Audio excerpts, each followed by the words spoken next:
All right, take a look at this scene right here. It is of New Orleans. Hours-long wait times like this, well, they're happening across the country as the DHS shutdown drags on, as ICE agents are being deployed today to U.S. airports to help with those long waits. Meantime, TSA agents are still going without pay, and now nonprofits and food banks nationwide, they are stepping in to help.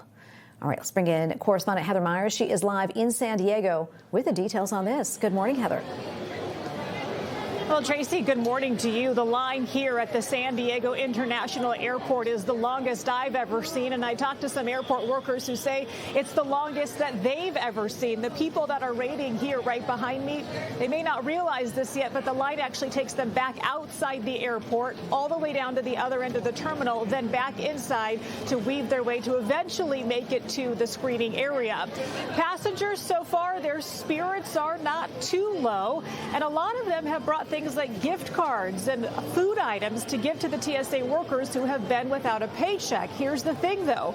Federal law prohibits those TSA workers from accepting anything, especially while they are on the job and actively screening passengers. So that's why across the country, food banks, charities, and even airport vendors are rallying to support TSA officers, many of whom have now gone 5 weeks without a paycheck due to the Department of Homeland Security funding stalemate.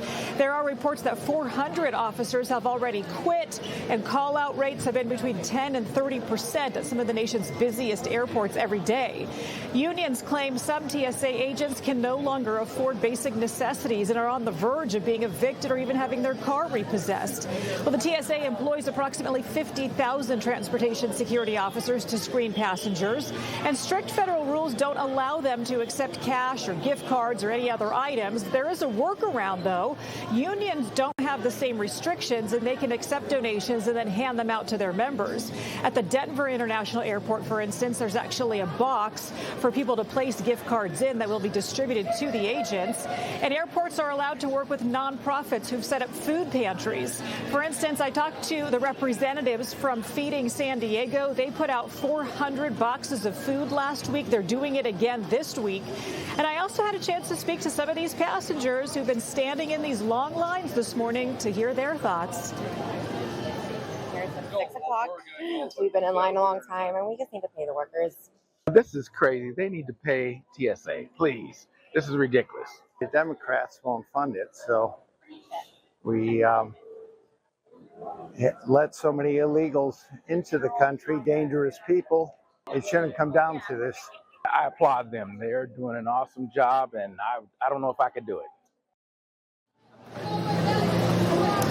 I have been on the lookout to see if any ICE agents have showed up here at the San Diego International Airport to help with the screening process. At this point, I have not seen any representatives from ICE here, at least here in San Diego. Reporting live in San Diego, I'm Heather Myers. Tracy, I'll send it back to you.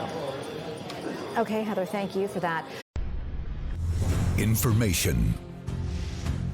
Truth is freedom. Is Newsmax. It's real news for real people.